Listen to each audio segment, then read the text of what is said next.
disciple. Krishna personally tells Uddhava in the 11th canto, Uddhava Gita,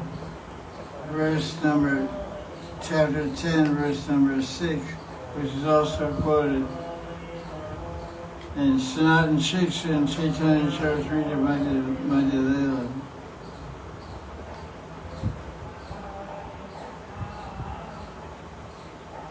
This is what he says. Aman, Yamatsuro Daksho, Nirmamo Prita Surida, Asatro Retake Dignasur, Anasurya Amogavak.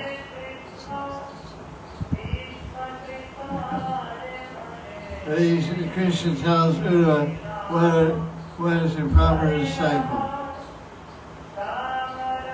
One should be free from man. Man means self-respect. If Radharani goes into man, she becomes angry or contrary love towards Krishna because she's been insulted. Her love and her dignity has been insulted when Krishna runs with Chandala. So it hurts her pride. She's thinking, Radharani's thinking she's the most beautiful, most talented, most pleasing devotee of Krishna. Completely controls Krishna by her love. Yet Krishna runs away from Radharani and goes to Chandala. Radharani gets angry. We say jealous, but it's called man. And we say it in Chaitanya Charitamrita, Antila chapter 20, there's Chaitanya speaks Shastakam verses. He also speaks about the qualities of a devotee. He said, Shriyana Pisunichena, Sarari Vaseshana, Amanina, Amanidena, Kirtanaya, Sadari. The disciple should be free from man and offer man to others. Should be free from self-seeking, seeking respect for oneself. I'm big, I'm special. Look at me, honor me, recognize me, worship me. That's an impediment to devotion and bhakti. But devotees should be ready to offer all respect and honor to others. You're so great, this and that. So that quality Lord Chaitanya emphasized to be amani. Amani means man, means without man, means self-respect, pride.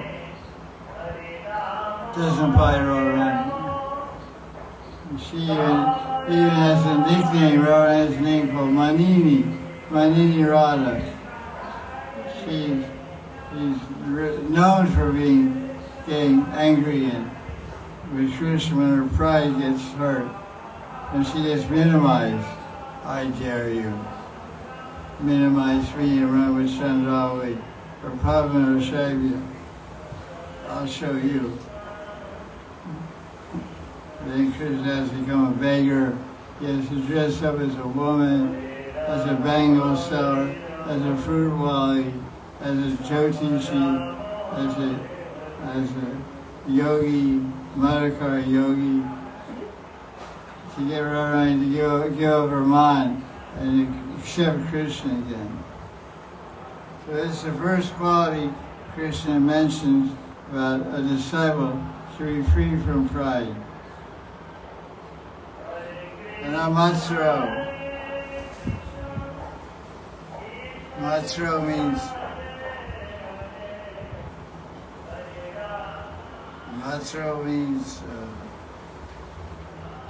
never consider oneself to be the doer. I did this, I did that, I made this thing, I wrote this thing, I created this thing. Because when you do something, then you get recognition. So if somebody recognizes you, say, I didn't do it. I used to ask Bhuvaneshwar Das. Prabhupada Disciple was cooking for 35 years in Krishna Bala Mandir. And I would eat Mahaprasad with him every day. Rajbog. He would invite me to his room after offering what he cooked for Krishna Bala and Radha. We would take him Mahaprasad. I said, did you cook this? He said, no, I didn't cook it, Radharani cooked it. I said, well, really? What did you do? I watched. When you be in the kitchen cooking, you have 10 stoves going on simultaneously. 10 big stoves, big burner stoves. Milk, 5 of them have milk pots on them, cooking down milk to make kheer and burfi and rasgula and sandesh, all the daily sweets. For the all throughout the day they offer the sweets. And they be cooking sabji and puris for noon offering on 5 other stoves. 10 stoves cooking simultaneously in his mind, not burning anything. So imagine, they say when Radharani cooks in Nandagram, cooks Krishna's breakfast, she cooks on 100 stoves. So 10 of them are with Bhuvaneshwari Dasi. In other words, she cooks on whatever, 10 stoves, 20 herself.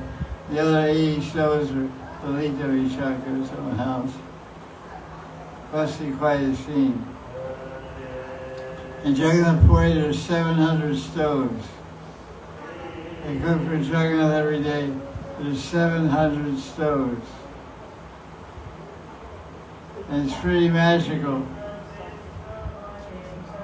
Jagannath Puri. 700 stoves. They cook in clay pots. They stack up 10 clay pots.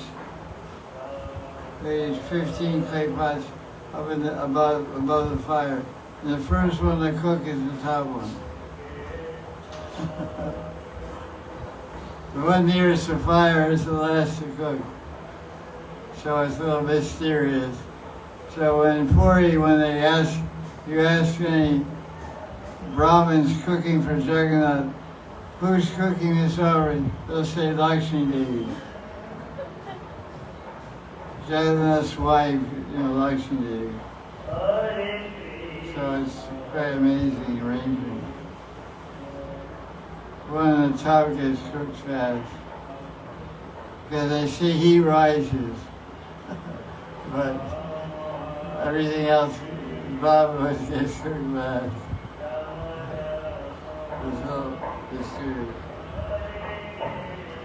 And the disciple should be expert in what he or she does and not be lazy. Lazy.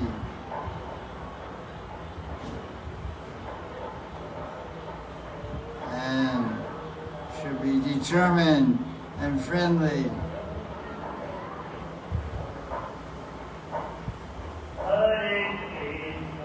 Drita Sarita. Drita Sarita. Sarita means good heart. Heartly friend. You could say she's your heartly friend. And she'll say the same about you. That's called Sarita. Drita Sarita. Drita means determined, firm, intimate friendship. So this is describing how the disciple should feel towards the Guru. The disciple should feel that the Guru is my fast friend, my best friend.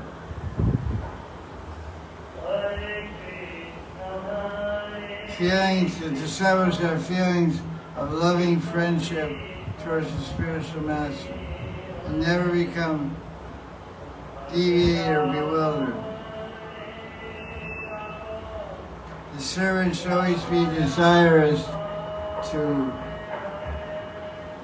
make spiritual advancement and should not envy anyone.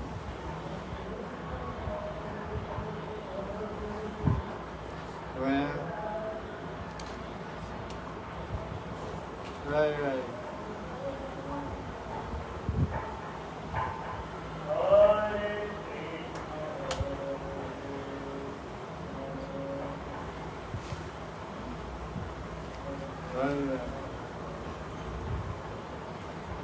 This runs on battery. Go ahead.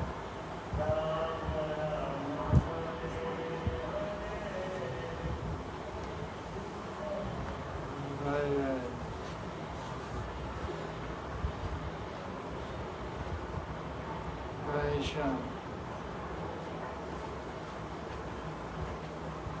Is that button turned off there on that white thing?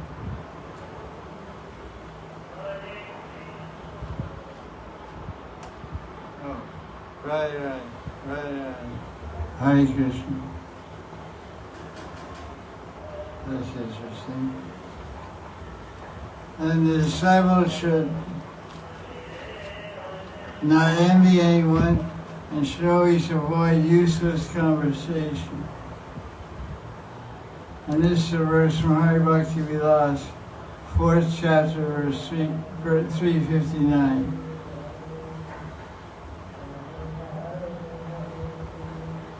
The disciple should not find or see any faults in Sri Guru.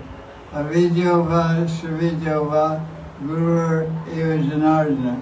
Margasto vapyamargasto guru eva sadakati. Whether the guru is educated or uneducated, the guru is as good as Krishna. Whether the guru appears to follow the line or deviate, still the guru is one's only destination, a means of attaining perfection. So it means the disciple follows the guru even if he deviates.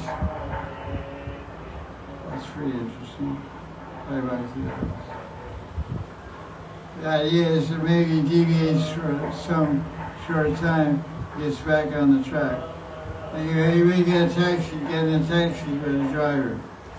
He's going down a diagonal highway, he runs off the road and starts driving through the wheat fields. You get all bumpy and when you get back on the road, man, and then he pulls the car back on the road, main diagonal highway, then you're peaceful in the car. So that's the idea she said.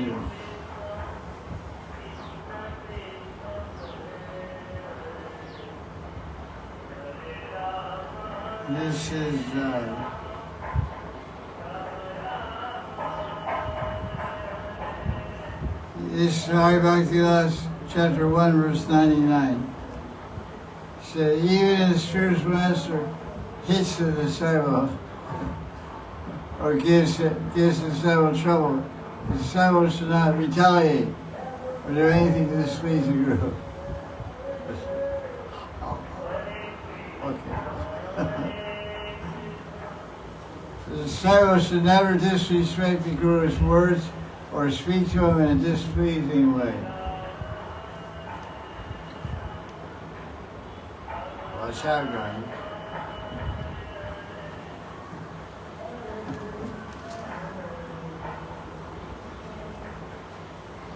This is Hari Bhakti Vilas, next verse, chapter 1, verse 100. Acharyasya priyam kuryat praner abhidaner api karmana manasa vacha siyati paramam gatim. The disciple who pleases the guru with one's life, wealth, action, mind, and words goes to the param gati, supreme destination, which means the disciple, he or she goes to Goloka. Go to Goloka.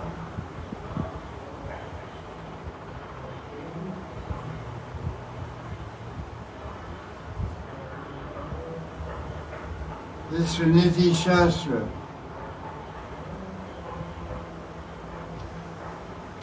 The guru should be strict with the disciple. That'll help her or him develop good qualities. The guru should not pamper the disciple, but administer punishment for inappropriate behavior.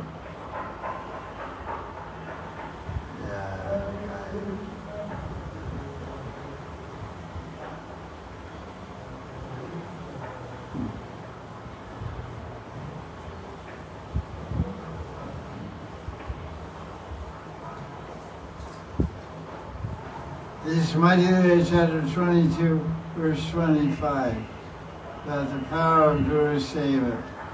Chaitanya Mahaprabhu spoke to Rupa Goswami, Tate Krishna Bhaje Kari Guru Sevan, Maya Jale Chute Kaya Krishna Charan.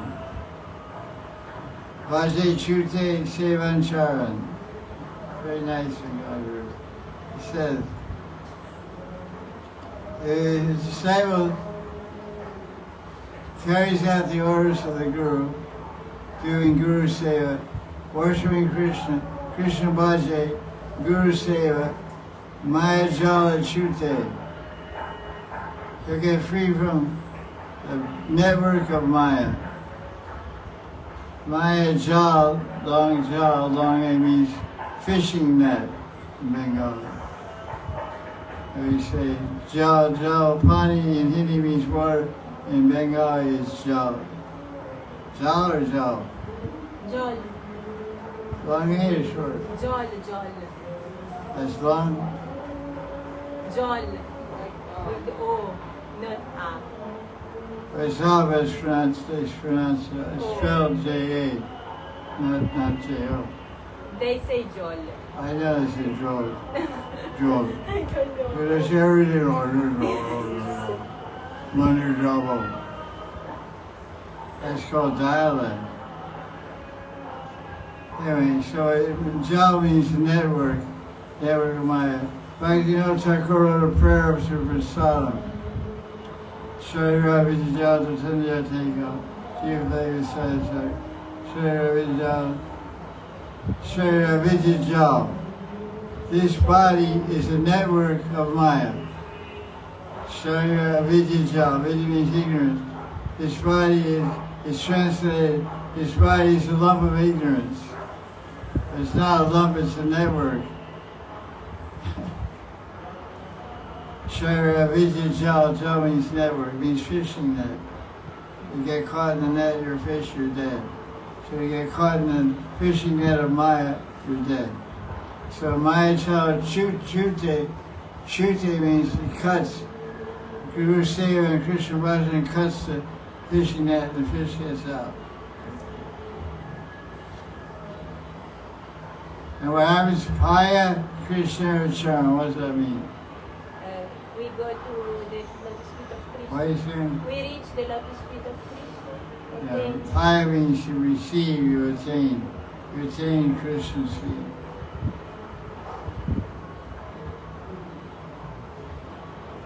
What is the fourth offense?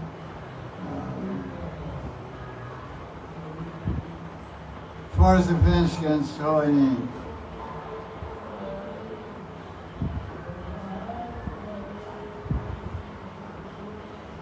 Wow.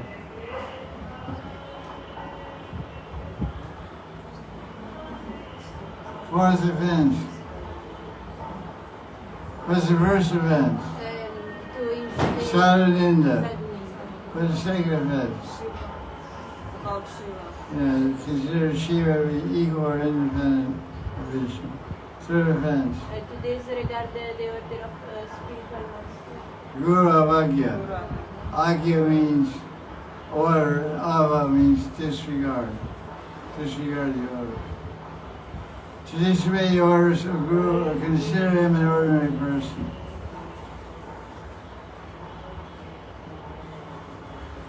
This is a famous verse from Bhakti Sandarbha number 237 and Hari Bhakti Vilas 4360. You know it? Haro Ruste Guru Chata Guru Ruste Nikastana Tasmat Seva Pratnena Guru Meva Prasadya. If Krishna is angry, Guru will save you. If Guru is angry, no one can save you. Therefore, make all efforts to please your Guru. Wow, watch out.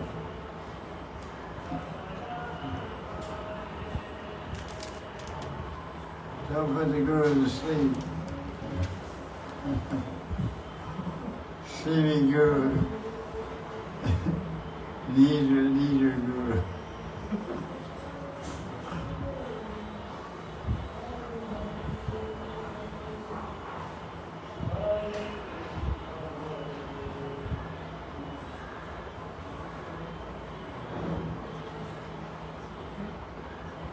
Okay, that's some idea about behaviors for the Guru.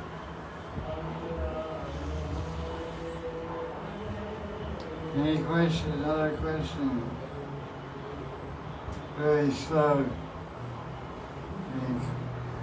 Slow time.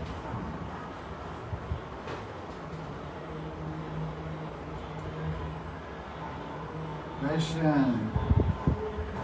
Not all you pundits, Shastriya, Vijvans, pundits, Shatraris, Shrivedis. Is there any question on that?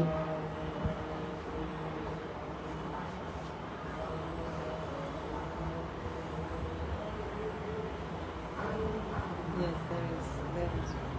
Any question?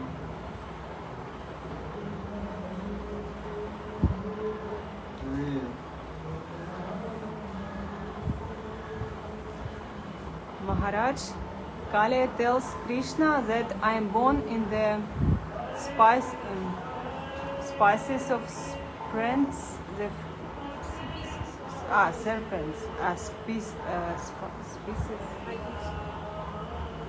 spices of serpents. Therefore, I am eternally envious and angry. Maharaj, my question is, how is that Naga Patnis were devotees of Lord? Also, how does one overcome anger? Ekta. Question is, how does one overcome anger? Yes, and Nagapatnis, how Nagapatnis were devotees of Lord? If Kali was born in the place of serpents where they were eternally envy and angry. Snakes eternally angry. Question is about Krishna Lila in Vrindavan. He vanquished, he drove away the snake, the Naga, Kaliya. And how the question is, how is the wise became devotees? And because they're born in such a low species. So there must be some Puranic story I'm not familiar with, a Puranic story about the previous life of the Naganis, the Nagapatnis, the wives of Kaliya's servant. He was a snake, he had snaky wife. So it means that some prior body, these ladies had some sort of sangha, they practiced bhakti. So they became snakes, but had some scars for bhakti, so they became devotees of Krishna. When they watched Krishna dancing on the hoods of their husband, at that time, because they're devotees and her husband was a non-devotee, they were praying to Krishna in their heart, please Krishna, kill our husband. Our husband is against you, so you should kill him. Don't let him off. He's envious of you, and he's a demon, so you should kill him. But then they saw their husband changed his attitude, changed his mind. He became submissive. He started hanging down his head and saying, Krishna, I'm a great offender, I'm envious, please forgive me. When they saw the change of heart and the change of mentality in their husband, then they prayed to Krishna, our husband's now become a Vaisnava, please spare him, please don't kill him. So Krishna reciprocated with the Nagapatnis. So how to control anger? And Rupa Goswami explains nature of devotion. You can control everything by engaging everything in Krishna's service.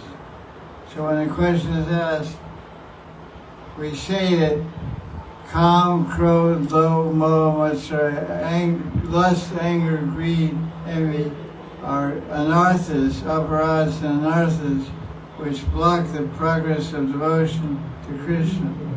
So they have to be removed by bhajan, nam bhajan, chaito dharma marjanam. Rupa Goswami says all these things, all these bad qualities can be engaged in service for Krishna. So he gives the example, how do we engage anger in the service of Krishna? Use anger to defend when we see devotees get attacked by non-devotees, or someone attacks Krishna. then that should make us angry. We have anger if someone is attacking God, brother, God, sister, or Krishna. So then we physically defend that devotee by counterattacking the attacker. And if it's someone speaking badly about Krishna, someone speaking some nonsense talk about Krishna in public, we write an editorial against it. We try to defeat that person's idea to establish the proper position in respect of Krishna. So anger has a positive use. Like Hanuman is a great Vaisnava, great Ram Bhakta Hanuman. He's very peaceful and slowly self-controlled. But when Ravana stole Sita, then Hanuman became angry like fire, like a lightning bolt. He became so angry, he burned down the whole of Lanka. He burned down the whole kingdom of Ravana. He became instrumental in defeating Ravana's army. He single-handedly basically won the war against Ravana. So Hanuman is cited as an example of a pure Vaishnava who showed anger in the service of Ramchandra. So you can still be a pure devotee, you can be a pure devotee of Krishna and have anger also. Everything may be within you, but you have to use everything properly. Anger is very necessary for Kshatriyas. You have to get angry to fight someone. You don't get angry, you can't fight out. Like what happened, there's recently some famous story on some movie star, and some interviewer on television insulted his wife, made some bad statement about this actor's wife, and the actor punched the interviewer on international television. Punched him. The actor got bad press for that. He should have controlled his anger. But he was insulting his wife, so it was actually good, it was. It acted like a censorship, but it wasn't good PR, it was very bad public relations. He lost the contract and movie contract and everything. Backlash, reaction. So, he couldn't keep cool. Oh, it's all right, okay. It was all see on film. It was an award ceremony for Best Actor. And he was being elected Best Actor of the Year or something. And he was talking to the guy giving the award out. So he used anger against demons. Otherwise, you be cool. Keep a cool head. So anger, how do we control anger? By not using it. Oh, you can use anger only in these circumstances. To protect or defend the devotee, or protect or defend Krishna, or Krishna's name and prestige.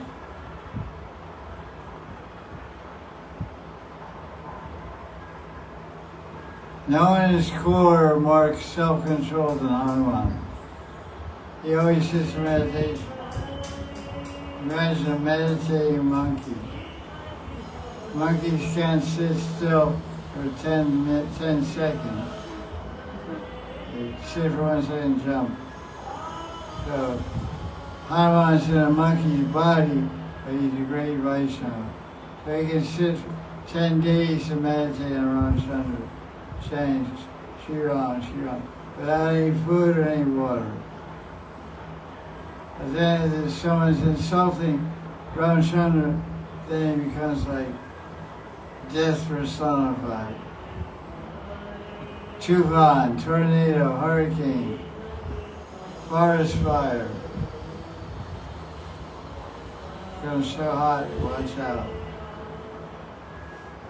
So when disciples see their guru get insulted, they should just sit back and say, oh, it's cool. Be cool. Relax. Everything's okay. Or genuine disciple will come to the forefront and defend the guru.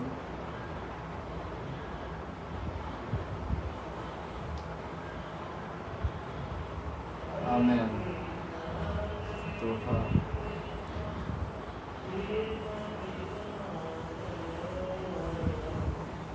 Hari Katha.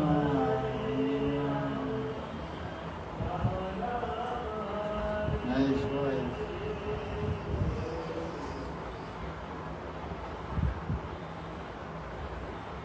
Jaya Jaya Sri Radhe. Shab.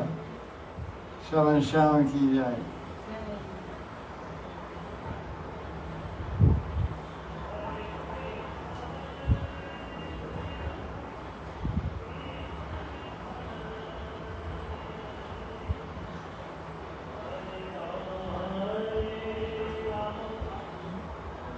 Good wife.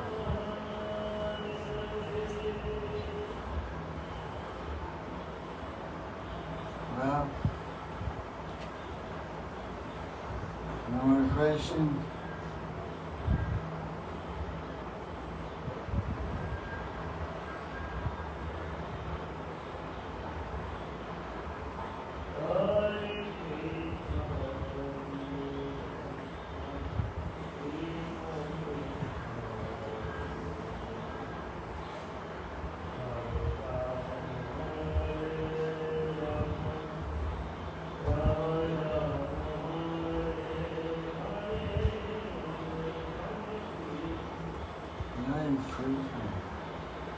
Just sit there and put your head back, close your eyes. See what happens.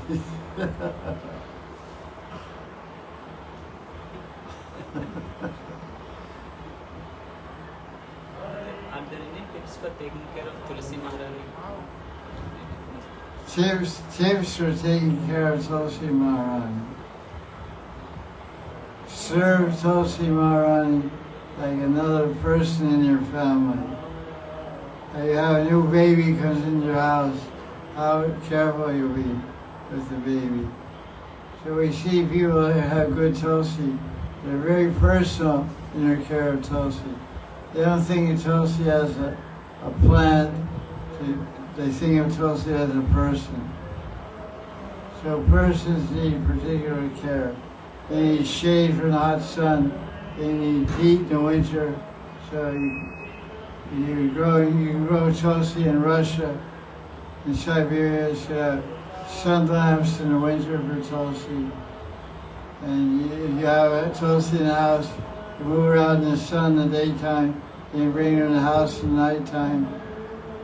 When the sun is hot, like 12 in the afternoon, you wait till 12, sky is clear, all the fog, Kuhara has disappeared. Then you bring Tulsi out, put her in the sunshine somewhere, on the windowsill. And you make sure the soil is the best possible soil, lots of fertilizer, cow dung, and minerals in the soil. You're very, very careful and attentive with Tulsi. There's so many add-ons that you can water Tulsi. There's something called Miracle Grow, which is some chemicals as minerals. Mixed with water, water Tulsi with that, she grows like anything. So, and then rotating Tulsi follows the sun like all plants. So if she's in the windowsill, every 2 hours she'd rotate Tulsi. So she gets sun on all sides. It's like really, it can be very personal. So the best way of worshiping Tulsi is a very personal way. Make sure she's not too cold, make sure she's not too hot, make sure the soil is not too wet. Then you turn over the soil. When the soil gets hard at the base, you take a spoon, a little spoon, and turn over the soil so the soil gets aeration. the soil gets hard packed, air can't get underneath into the roots. So you have to keep the soil, break up the soil, especially in the hot summer. Every few days you have to break up the soil. Just go down a couple inches in the pot or in the earth where she is. The soil should always be loose, not tight, not hard packed.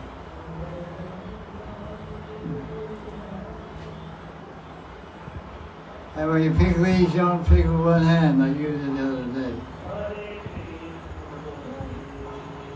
You pick I said put a leaf on the offering. We reached with one hand in the temple room last night, and you pick the leaf off. Yes.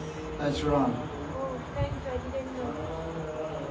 When you pick a leaf, you support the stem with the left hand, and you pick with your right hand. When you pick it, and leaves are tight, and she shakes back and forth. It's not right. Thank you. There's all kinds of sadhya behavior you have to learn from someone and learn from someone who knows. There is you hold like this. You hold the stem with your left hand, and you finish now with your nails with your finger. And you never cut tulsi with scissors. You never cut tulsi with scissors. And sometimes tulsi becomes unmanifest. She has no leaves or anything. So you're thinking, I should take out this tulsi out of the pot, put a new one in. Or you should wait for some time. Because sometimes leaves come. She looks like she's dead, but she comes back to life. Like Haridas, there was a tufan the other day. The wind blew like anything. One of the champak trees got blown over. So Haridas trimmed all the branches off the tree, and he lifted up the tree, put it back in the ground. I think he has the idea it's going to come back to life. So I hope so. It's still standing there where it was. You see, it doesn't have any branches on it. On the right hand side of the gate, you see a black thing there. That's the trunk of a champak tree. It was lying like this on the ground. Roots were up like that. You put it back, open it, come back. Let's see what happens.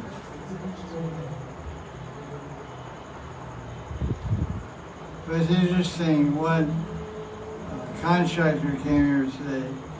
He was talking to me, gave me an estimate for painting. And he said, you should understand these trees of Vrindavan are not ordinary trees. These are all great singing people that have come here to do bhajan. Because in their last life, they prayed, oh Krishna, please give me, what he told us, he said, I'm a Vrishvasi, I'm born here, my father's born here. But you should know how we feel. How do we pray? How do Vrishvasis pray? Do you know how we pray? Because we're all going to die. We pray to Radharani, please Radharani, give me some birth in Brajadam. Any birth. A monkey, a dog, a tree. And if I'm born here as a monkey, a dog, or a tree, I'll get a chance to hear Hari Katha. I'll hear chanting Hari Nam, and I'll get prasada dropped on me sometimes here and there. And I'll be able to serve devotees if I become a flowering tree. Devotees will pick flowers for me. I'll be able to do service in my shade, and this and that. So he said, so then he went on, the next point he made, so don't think these trees are ordinary. These trees are so fortunate. They're getting to hear Hari Nam from Nitai Dham across the street all day and night during Hari Nam. And personally, when I have Charamrita, I sprinkle Charamrita on the trees. When I have extra milk, I put it on the trees. I water them with milk, Mahaprasad milk, so they get to drink Mahaprasad with their roots. Like the squirrels are drinking water from that bucket. But every day I put some mild water in that bucket. So the squirrels are drinking mild water. So this is the idea. Where they're all devotees. What are devotees like? They like to hear the holy name and chant the holy name. They like to hear Hari Katha and they like to take prasad. So the trees and dogs and monkeys are the same way.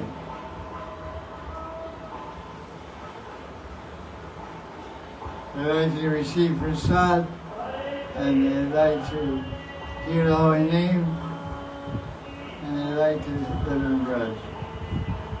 So he said, we're praying any birth. We're living any birth in your holy kingdom, holy land of Vrindavan. Very nice katha he gave me. Contractor.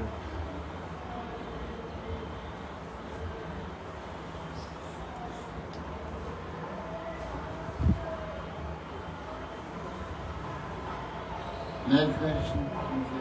Okay. Please comment the book Ananda Manjari Samputika. Is it accepted by the Gaudiya community? Radha Ananda Manjari Samputika. The Please question comment. is asked. There's a book Ananga Manjari Samputika. Ananda. I know. They're asking, is it bona fide or something? Is Is it accepted by Gaudiya? Is it accepted? it accepted by all Gaudiya Vaisnavas? Well, no, it's not. So there's some guys down there telling to come sit on the veranda. What do they want?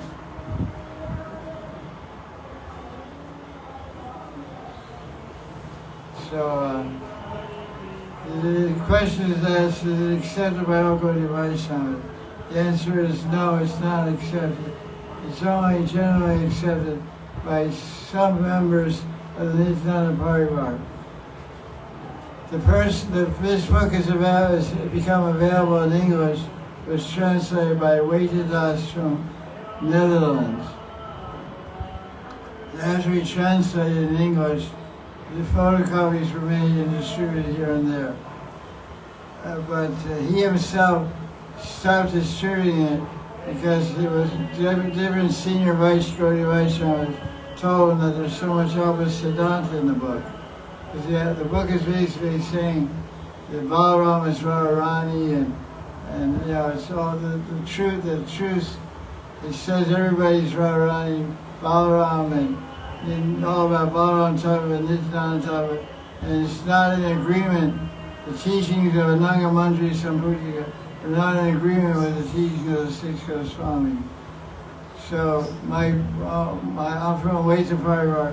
We don't accept this book as an authorized book of siddhanta. I mean, the very person who translated it took it out of circulation, but it's propagating truths that aren't real. But if your guru teaches from that book and recommends studying that book, then you can follow that. But I personally don't. I don't endorse that book because my guru didn't endorse it. Because new devotees don't really know so much the Siddhanta Gaudiya Vaishnava. Oh, nice book, nice book. They just read it.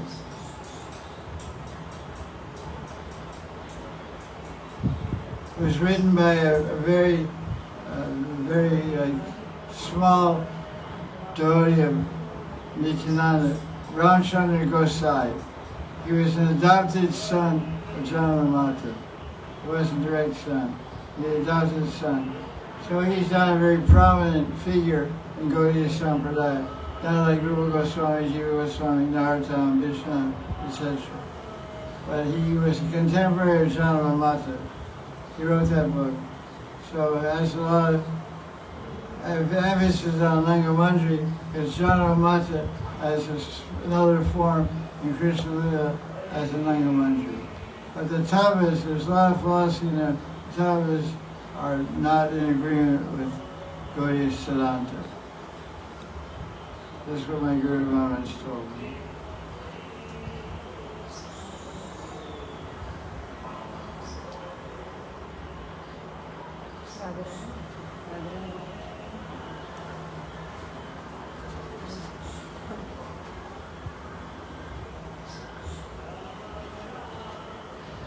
Radhe Radhe Maharaj ji. In 255 of Bhagavad Gita, Ram Sukdas ji Maharaj says, What chapter, what verse? second chapter, 55th verse. Okay. Sarartha Darshan. Not Sarartha Darshan. Ram Sukdas ji Maharaj. What is Gita? Is it Yes, Gita? yes, yes. Says in his commentary that Patanjali Yoga Darshan focuses on stable mind and Gita focuses on stable buddhi. The reason he gives that by the stability of mind, worldly achievements are attained, and by stability of buddhi we get Krishna. Please explain.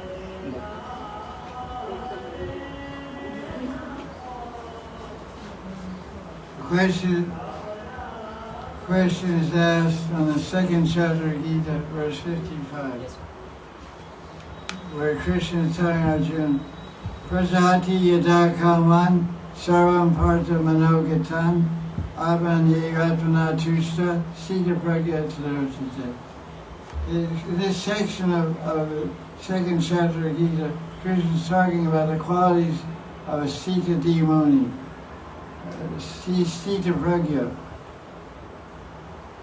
So Patanjali Yoga Sutras by Patanjali, the whole emphasis is talking about how to control the mind, how to fix the mind. So this verse, the translation is, Krishna says, one who gives up desire, all desires which arise from the mind alone, and is satisfied with the Atma, alone by that mind, it's called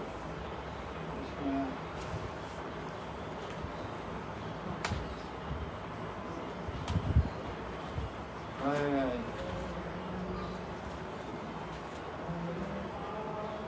John? I don't know. He just slept. No power? Is that button down? It has a battery. It has a battery. It's no battery. There's a button that has to go down. It's down. Take out the plug. Take out the electric. Now it's working. Take it out. Right. Try right. Destroying a battery. Plug it in. Right. Button's pressed down. It's down. Okay. So Krishna says, this is a Sita Pragya, someone's Sita Pragya. Krishna's commentary. This verse answers the first question. What is the nature of a Jivan Mukta? Jivan Mukta does not, in other words, it's an Atma inside a human body. Mukta means liberated Jiva. It doesn't mean he or she is in the material world, where consciousness has become pure, so now they consider Jiva Mukta. Liberated while living. Liberated soul by living in the body. A Jiva Mukta does not have one desire for any object. A Jiva Mukta can give up these desires because they belong to the mind, manogatan, because desire arises from the mind. They are not the intrinsic quality of the Atma. If they are intrinsic quality of the Atma, it could not be given up. Just like fire can never give up its heat. Heat is the symptom of fire. There's fire, there's heat. So there's mind, there's what? Start. There's mind, there's desire.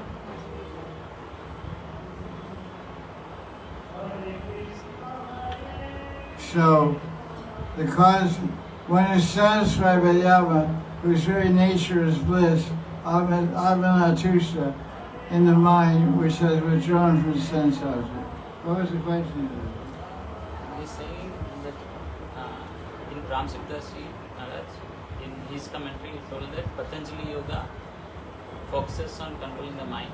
Okay, that's everyone knows that. But he said that Gita focuses on purifying the buddhi. As part of his comment, please explain. He's asking. Ram Sukdas from Gita Press is what he says, the Sita Pragya, that Gita focuses on what? Purification of buddhi. Purify the buddhi. Yeah, he said that. He said, what is the difference? Please explain.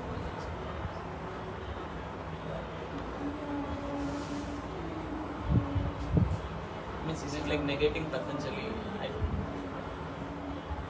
No, it's two different systems.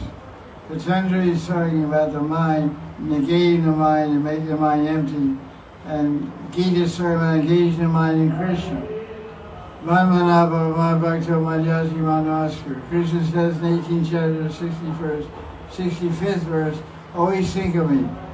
And 7th chapter, verse 3, Tasmat Sureshu, Tasmat Sureshu, because Mahanushmara Yujita. Fix your mind always on thinking of me and do your fighting. So we don't negate the mind, we don't try to, control the mind, we just engage the mind. So that's the difference. Gita it's not Yoga Sutra. Gita accepts the mind as a positive reality. He says, Gita emphasizes purifying the buddhi. I don't agree with that. Ram Sukdas says Gita, that's what he said, right? Yeah, that's what he said. So he says Gita, I say Gita doesn't say that, purify the buddhi. Gita engages the buddhi in thinking of Krishna. Engage your intelligence in thinking of Krishna. Functional intelligence is discrimination, vivek. So you choose to serve Krishna with your intelligence, and your mind will cooperate with your intelligence, and your sense and body will engage in service of Krishna. So Gita tells not to purify the buddhi, it says to use the buddhi properly. Discriminate. This is good for Krishna Bhakti, this is not good. Akulesya Sankova, Pradikulasya Vajna. Guru Goswami explains in the Bhakti Rasa, accept everything favorable for Krishna Bhakti, you reject everything unfavorable. There's 6 symptoms of Sharanagati, surrender. Akulesya verse. Anukulyasya sankalpa pratikulyasya vachanam rakshishyati iti vishvaso gopram vevaranam tata atmanikshepa karpanye shabhidam sharanagati. That's the 6 forms of surrender. So that's what Krishna said. Surrender your mind to Krishna. You don't have to purify your mind, just surrender. Krishna to everything. Shrimatam Swakata Krishna, Punya Shavana Kirtana, Vedanta Stoya Bhadrani, Vidaranati Savichitam. It says in Second chapter, first canto, first canto, 2nd chapter of Bhagavatam. Krishna is in the heart, and soon you hear and chant about him, he purifies everything, purifies. Makes you punya. Become pure, become beautiful.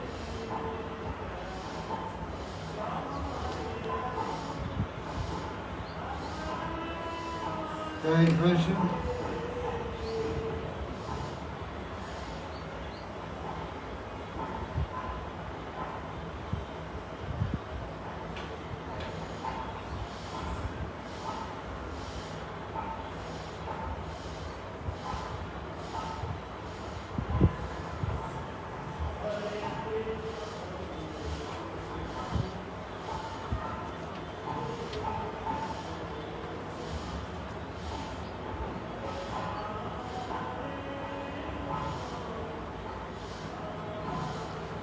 Actually, in that earlier question, he was saying he gives the reason that by the stability of the mind, one gets material achievements. What? In the commentary, Yeah, 255, okay. he said that by the stability of the mind, one achieves material achievements. But by stability of buddhi, one gets Krishna. He gives this as a reason. Ram's in his commentary is saying. He's asking, is it correct? That's correct. Right, so. Yeah, prasad. Yes. Wait, take prasad. Get prasad quick. Yes. Take prasad.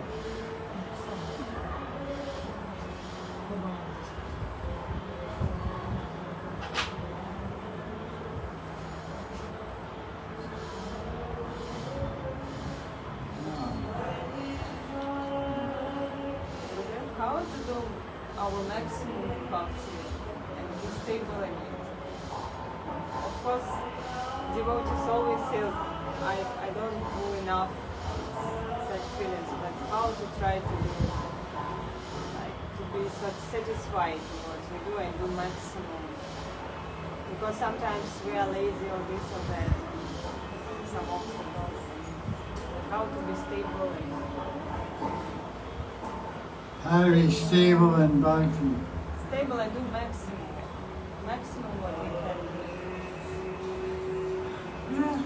Question is, how do we engage in a maximum amount of seva without fluctuating between being on and off?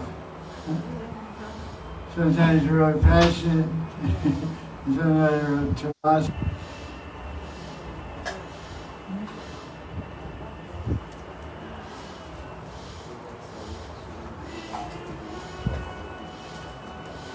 Is there quite any grains in there? Hello? Any grains in there? No. Ekadasi. It's Ekadasi food.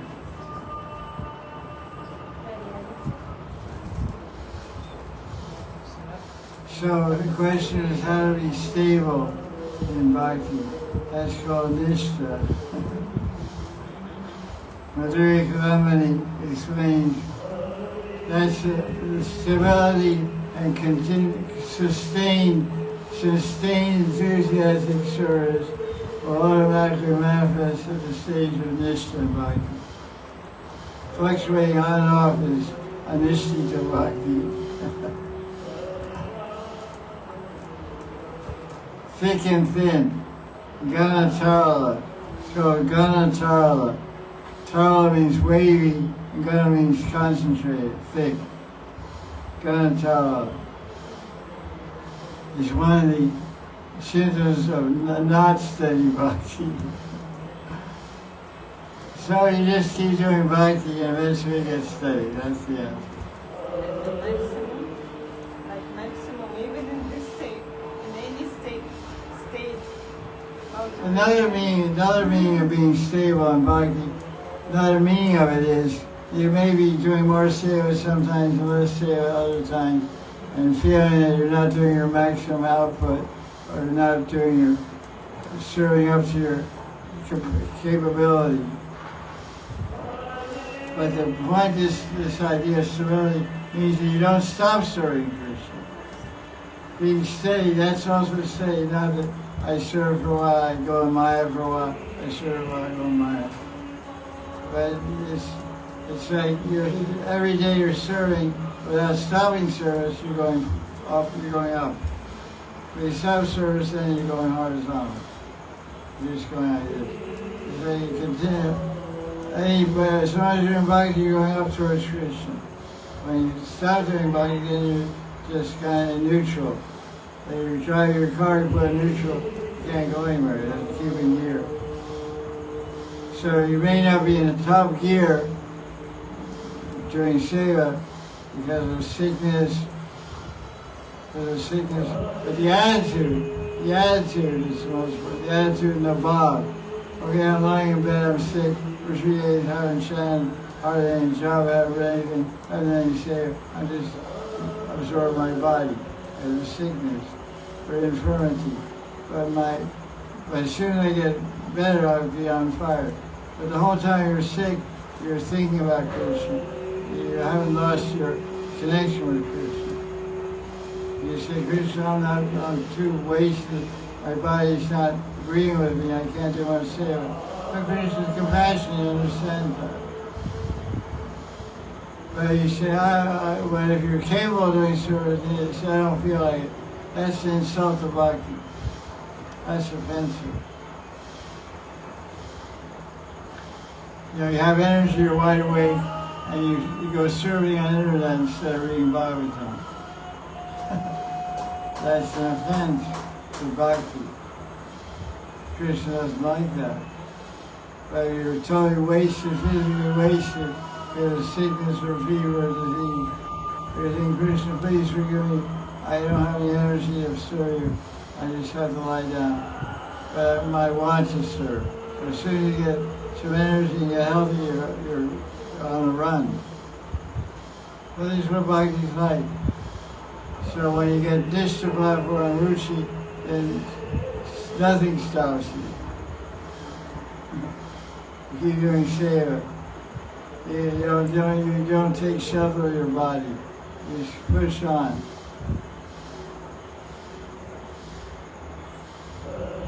But some people, as soon as they get a little headache, then they just park the car, turn off the engine.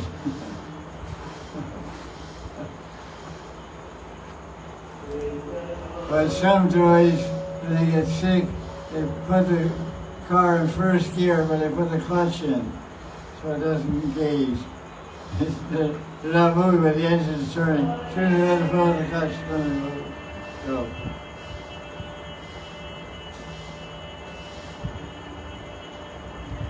The important thing is to cultivate a devotional, serving attitude. The attitude of seva. It's called seva bhav. Seva bhav. I want to do service, but I can't. But as soon as I get better, I'll do better service. Just like, that's Krishna saying, what are you thinking? What are you desiring? What are you feeling when you're down and out? When your body's not serving you and giving you energy and support? How do you think like a devotee now? Do you feel like a devotee? You're acting like a devotee. And you say yes, and Krishna is very happy.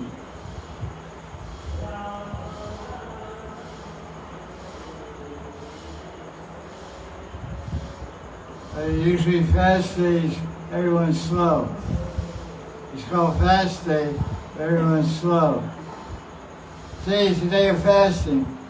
I don't see anybody moving too fast around here. Everyone's leaning against the wall. And the next day there's a big feast on. So much energy comes in. We need to have food every 8 hours. We need to eat. You sleep 8 hours, wake up and eat. Then 8 hours later, eat again. No food, no seva.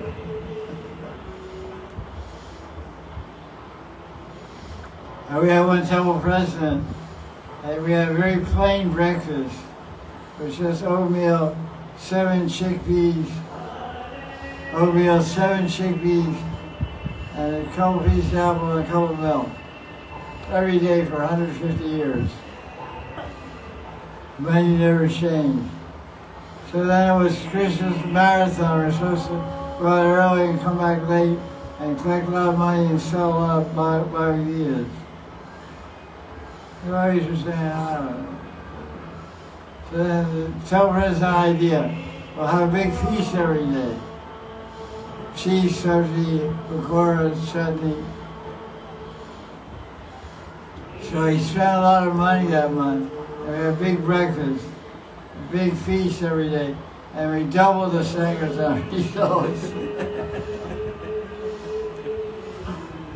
So it proves, if you have nice prasadam, you get nice service. There's a phrase in Bengali, Bhaja Radha, Pet Bola Nande, Bhaja Radha Govinde. Pet Bola, B-H-O-L means full in Bengali. Pet Bola Nande, Bhaja Radha Govinde. So your stomach is full, you're in bliss. When you're in bliss, you can worship Radha Govinda. Bhaja Radha Govinde. Pet means stomach. Bola means full. Pet Bola Nande, Anand means bliss. Satchidanand. People Ananda Bhajarara Govinde. It's true.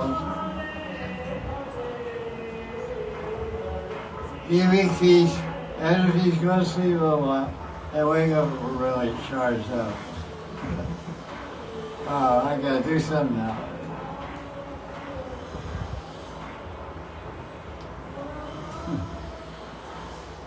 It's kind of you were talking about food.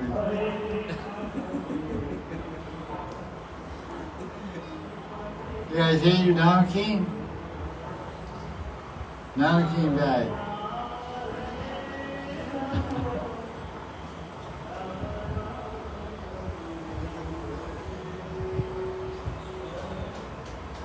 Question. Internet.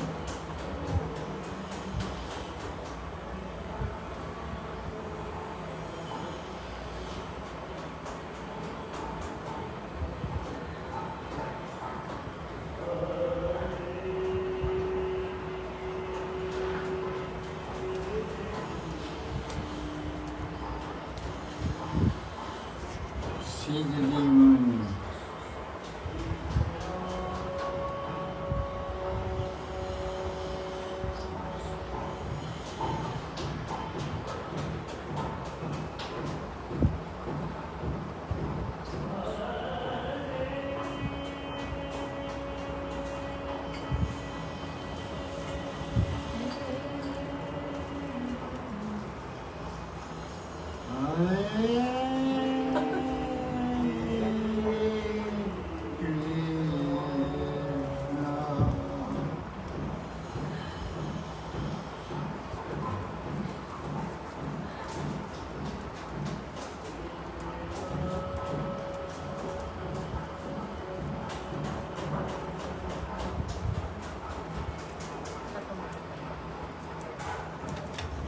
Anything else? What time is it? 4:18.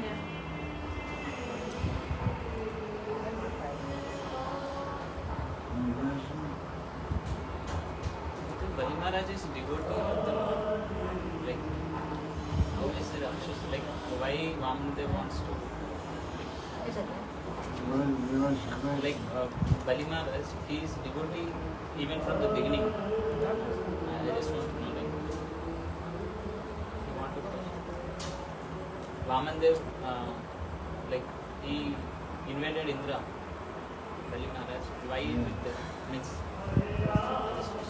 Is it like Rudrasura? It's like, What's the question? Why? is it like he's a demon? He's Rakshasa by nature, Bali Maharaj? Bali, the question is about Bali Maharaj. Well, what is he? He represents one limb of Bhakti sadhana, Avanavedan, surrendering yourself humbly to the Lord. So he became a devotee, but he was obviously, he was a follower of Varnashram system. So he understood that Bhagavan, or he understood the Dharma Shastras, the king. So when a Brahmin boy came to beg charity from him, he didn't hesitate to give charity. Although he was the demoniac king, he followed the Vedas. He was controlled and guided in his behavior following the Vedic Dharma. So he's following Varnashram Dharma. He's a king, and a Brahmin comes to beg charity, so the duty of the king is to give a charity. So he gave charity. But by doing that, he awakened devotional service. He became a devotee of Vishnu by that behavior. And Vishnu gave him a place in Pataloka and agreed to become his gatekeeper. But there's different commentaries on that pastime. The reason Vamandev agreed to become the gatekeeper of Bali Maharaj, because he's a demon slash devotee. So he's a devotee most of the time, but Vamandev stayed there as a chowkidar in case Maharaj expresses to my side, I'm going to attack Indra. So if Maharaj wants to go out of Pataloka, Vamandev is going to stop him. So basically, Maharaj was put under house arrest by Vamandev.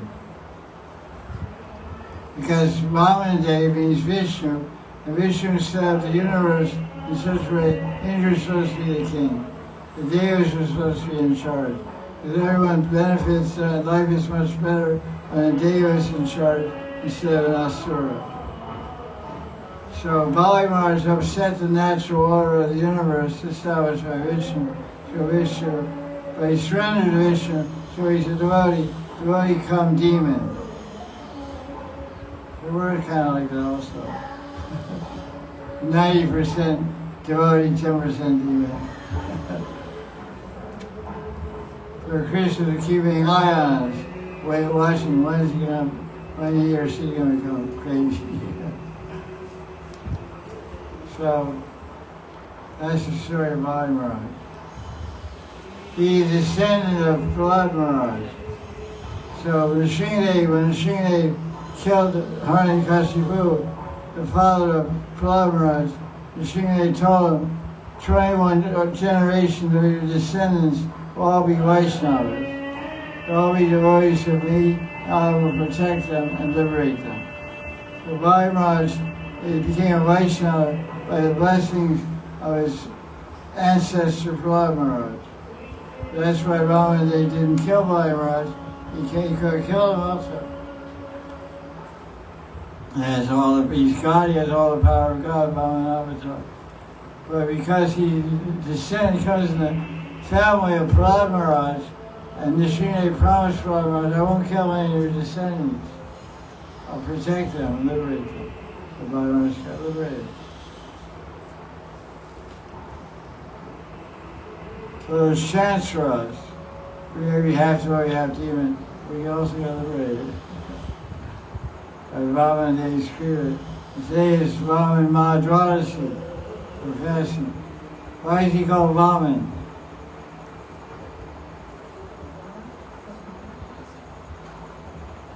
Yeah, he's 54 inches tall. What is 54 in Hindi? Chauvan.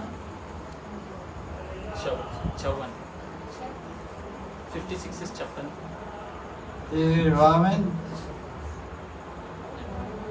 Chauvan is... Anyway, I was told somewhere that Vaman means 54. Maybe it's short. How tall is Arjuna?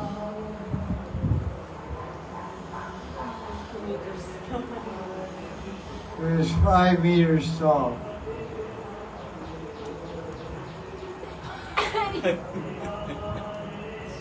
This is 2.5 meters tall. That is 3 meters. He was 5. He is standing on the ground looking in the first floor window.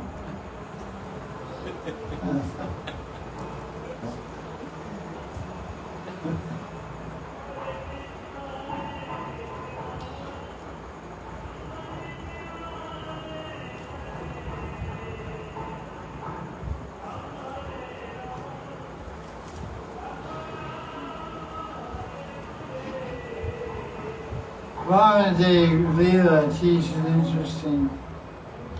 Vamandev Leela teaches an interesting teaching about following the Guru.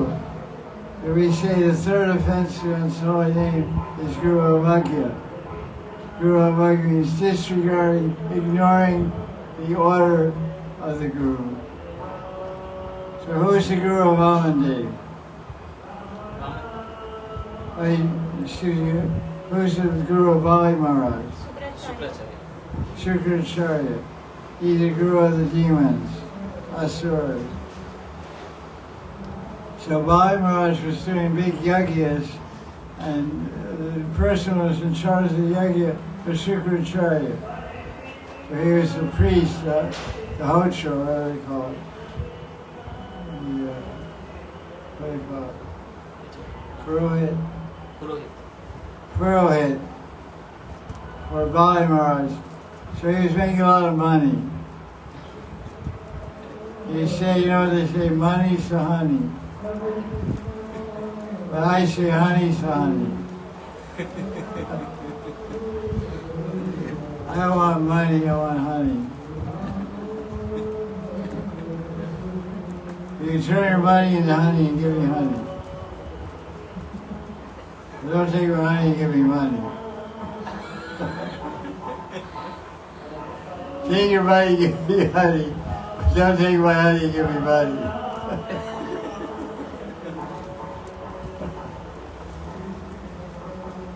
So Bali Maharaj, this Brahmin boy Mahanidhi came to beg charity. What did Shukracharya tell him? Don't give to him. How could he tell him that? Because he's a very advanced yogi, Shukracharya. He's called Trikalagya. What does that mean? That is, can see past, present. You can see 3 phases of time. You can see the past, present, and future. So you can see that if Bali Maharaj gave charity, the Babaji was going to take everything, take his whole universe away. Bali Maharaj was the king of the universe. That's a big king. He kicked out Indra and became king of the universe. So Shukracharya said, watch out, this little guy looks little, but he's dangerous. Like Bruce Lee. Bruce Lee was short and skinny. But he was powerful.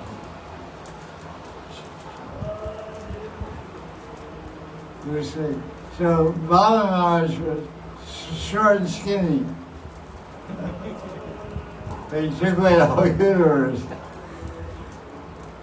Yeah, Bali Maharaj. So Bali Maharaj went against his guru.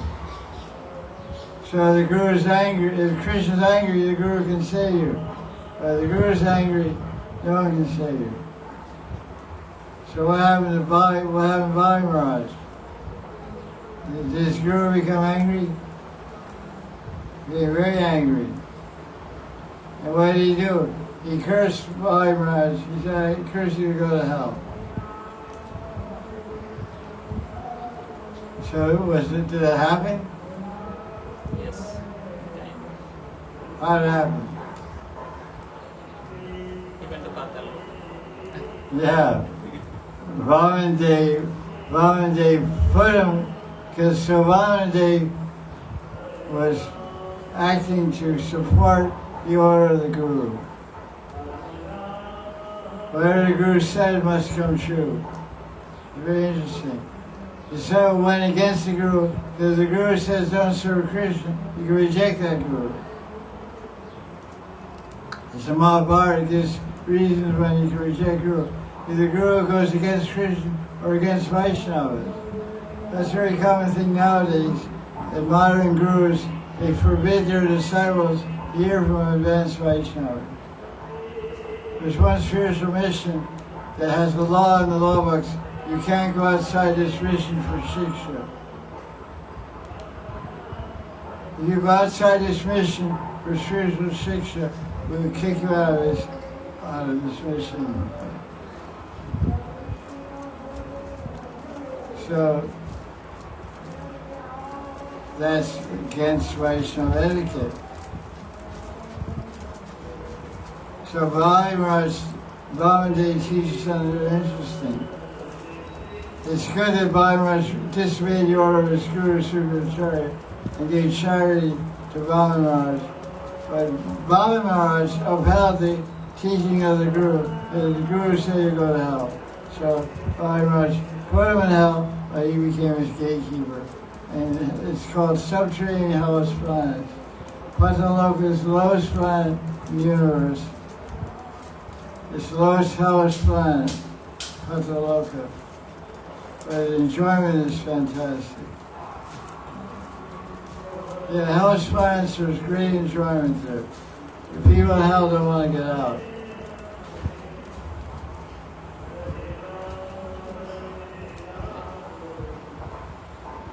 There's everything there. There's hellish planets and there's 27 hells of Yamaraj. There's two things going on. There's 27 planets on Yamaloka, subdivision.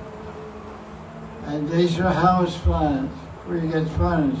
Boiled in oil, pierced with elephant tusks, walk on a copper hot road, all kinds of things. But it's planets below the earth. They're called subterranean planets. Ataloka, Ataloka, Vasata, Ata. Sutala, Vitala, etc. But the life of those planets is not hellish punishment. But it's very dark. It's very dark, but they eat like crazy. They enjoy eating, sleeping, defending like crazy. It's all tamagun. There's not much sunshine there. They live in caves and holes like snakes and all that kind of thing. So he was living in Angeloka, which is a very luminous planet in Savagun, Rajagun. So then he went to a dark place, but he still enjoyed it. Fifth canto describes hellish regions. It's like a Disney World. In the middle of the city, there's a Disney World, amusement park, Ferris wheel. So Yamaloka, Yamaraj says they're like a heavenly planet.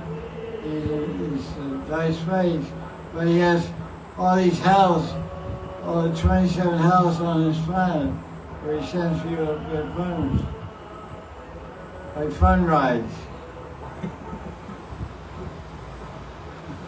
Ferris wheel, merry-go-round.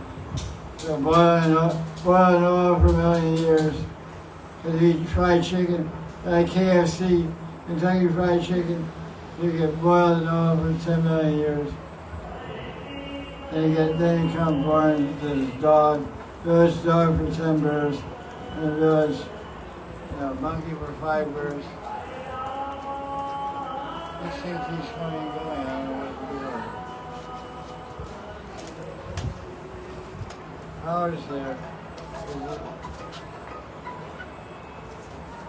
Right. Turn the button on off. Turn on. Press it down. I don't know what's going on. It's going to have power fluctuation. And it cuts out. Right. So we got the plug in. Right. It's running on battery only, even mostly battery got over. Oh, is the red light up there? No, it's Right. red light is up. It's on or off? On. That means its battery's dead. It should be running electricity now. That's really crazy. Any questions?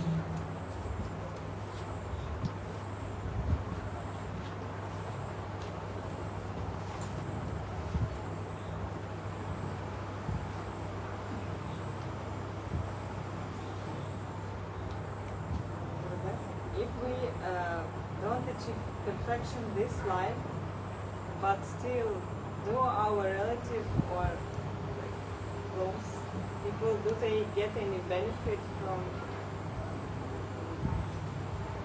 because we have some practice, devotional practice, if we don't get perfection? Question is asked. The scriptures, Puranas describe it. If it was already attained perfection, then 10 generations of his ancestors got liberated, 21 generations, also says 100 generations. So the relatives and relations of the mother, father, uncle, etc., of his already also get spiritual benefit and even get liberated. So what happens if a devotee doesn't get liberated? Do the parents, relatives get some benefit?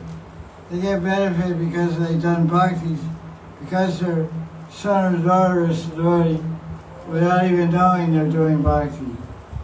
Because, and they get credit for that, because they have some touch of bhakti in their life. They give money to their son or daughter, and the son and daughter is devotee. They get the benefit of giving charity to a devotee.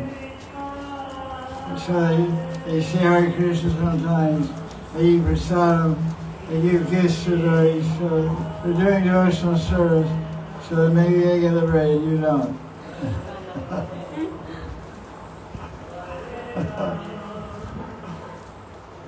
But anyone who does bhakti can get liberated if they perfect their bhakti. So maybe the parents will die, they'll think, oh, my child is in Vrindavan saying Hare Krishna. They had that last thought when they died, they get liberated. But the child in Vrindavan doesn't get liberated. Because they died and they're thinking of their mother in Russia. The mother is not even saying Java, gets liberated because she remembers Krishna at the time of death. And the daughter is chanting Hare Krishna for 50 years, takes birth again. It's really complicated, laws of karma. But Krishna says in Gita, 8th chapter, verse 6, anyone thinks of me when he dies, he comes to me. So it's open for everybody. So parents are doing bhakti, so they won't take an animal birth. You get liberated, they get liberated. You don't get liberated, they don't get liberated, but they don't get a lower birth. Because they're supporting the children.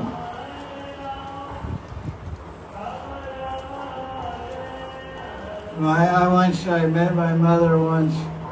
After I became a devotee, I met my mother once. 1981. 6 years after I became a devotee, I met my mother once. I cooked a feast, and many people came there, my brother and his wife, and she got prasadam. My mother got prasadam. It was good. We used to say Hare Krishna. And people asked, what's your son doing? She said, he's a Hare Krishna. Like a Jamil, he got liberated, so maybe she got liberated.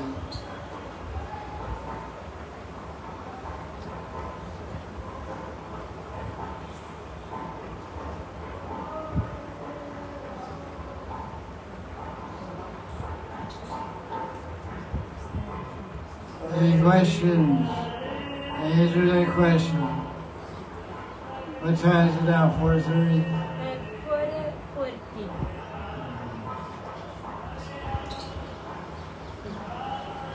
No more questions? Okay. Jaya Jaya Sri Radhe.